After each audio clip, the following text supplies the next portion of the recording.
Sunday, and one of my favorite parts of the week. That's when we get into the kitchen with Chef MLK, Martin Cobalt. Hello, Marty. How are you doing, my friend?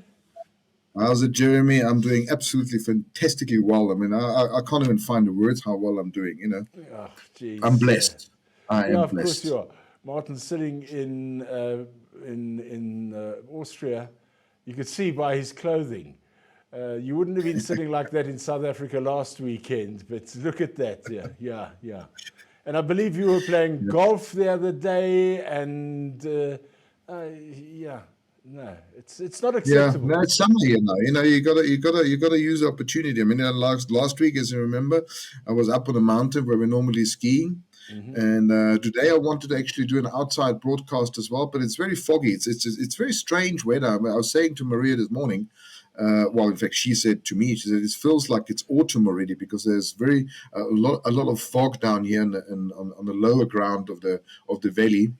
Well, I checked the camera up in the mountain, and there's beautiful sunshine. So yes, for the rest of the afternoon, I'm sure we'll have great weather. But at the moment, it's quite foggy, so it's a bit chilly outside at the moment. Well, chilly, not as chilly as South Africa, but it's chilly. But it's nice, freshy. Freshy. Yeah. What are we gonna cook on a freshy Sunday then, MLK? Well, I think on a freshy Sunday for South Africa, I think we're gonna have to do something stewy. So I thought we're gonna do a creamy beef stroganoff, something different, something nice, which you can serve then either with rice or with some beautiful pasta, some nice ribbon noodles or whatever. I think it's just great to have a beautiful stew on a winter Sunday lunch. So all basically what you need is 500 grams of beef strips, any type of cut really. You can. I would preferably use some fillet, but you can obviously also use some top sides, tenderized top side strips, which is fine as well. 6 chives chopped, 1 pinch of black pepper, 500 mils of cold milk, 500 mils of sherry, good old brown sherry, which everybody should have at home anyway during winter time. 1 tablespoon of sweet paprika powder, 2 tablespoons of beef gravy powder, about 100 grams of mushroom sliced, a bit of oil, some onion sliced into rings, and some green pepper also sliced. So basically, all you do is just take a frying pan, make sure that the pan is nice and hot. So put the oil inside the pan, add the beef strips and the mushrooms, and then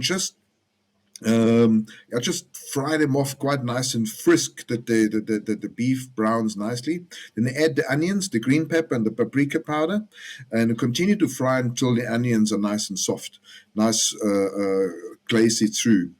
Then you add the sherry just to freshen it up a little bit. You will have a lot of boil inside, so the residue from the pan will actually loosen up and go back into the nice slices of meat, etc.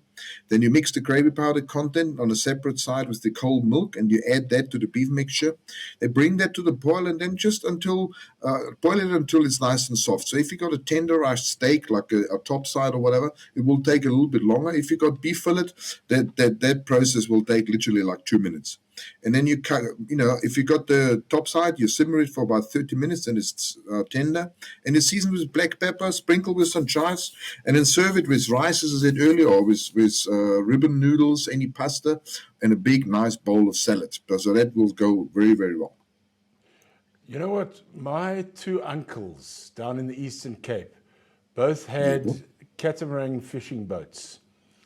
And Yes. both of them went out fairly early in the morning in summer.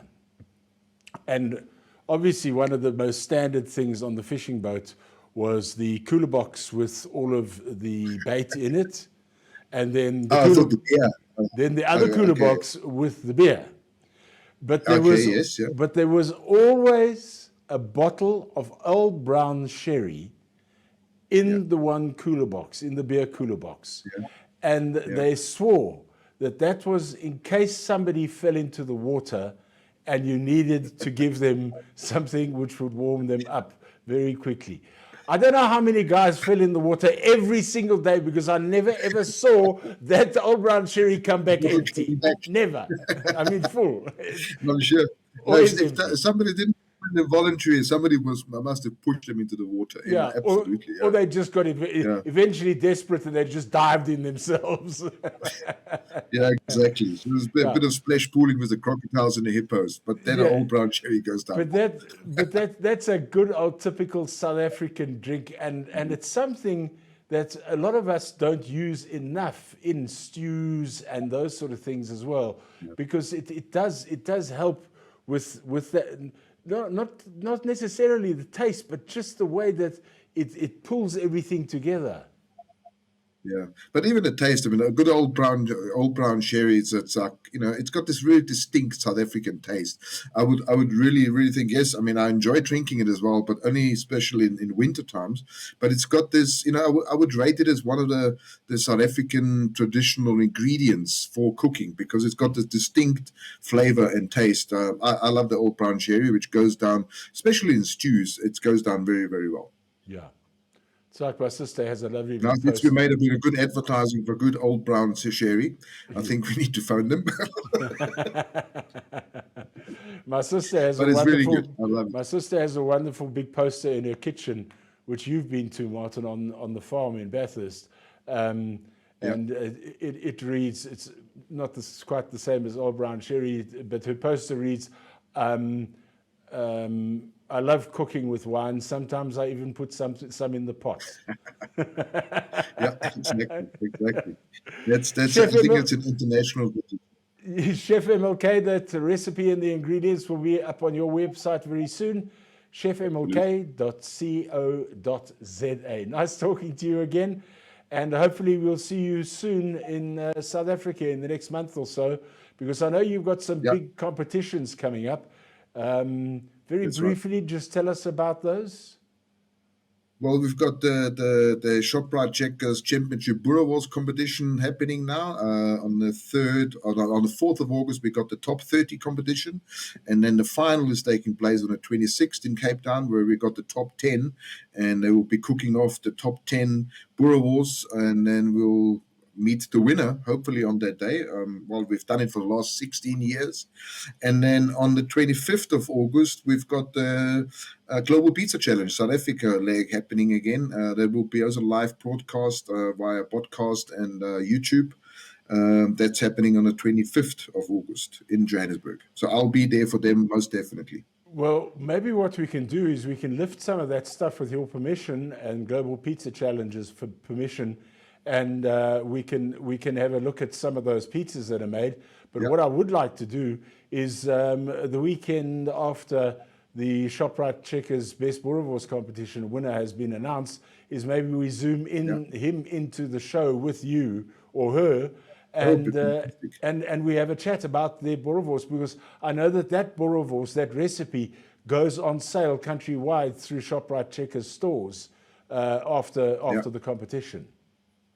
Yeah, most definitely. I think it's a great idea. And also, the traditional boerewors, and this is most definitely a traditional South African boerewors, which the recipe is registered by certain ingredients registered on the South African Gazette. So there's only 5 ingredients which need to go inside the boerewors, and that constitutes a real traditional boerewors. So I think it would be great that we can talk about that then on one of your shows after the show. Lovely. Chef MLK? Perfect. Tschüss, mein Freund. Thank you. We'll catch you greetings next from week. Austria. Greetings to all my friends in South Africa, and I look forward to seeing you all again live very soon. Good. And quite a few of his friends are now saying, "Oh, no, please, no, I can't take another hangover like that." Chef MLK, Martin Cobalt, right here on Mansfield Today. Until next time, have a wonderful, wonderful week. Bye-bye.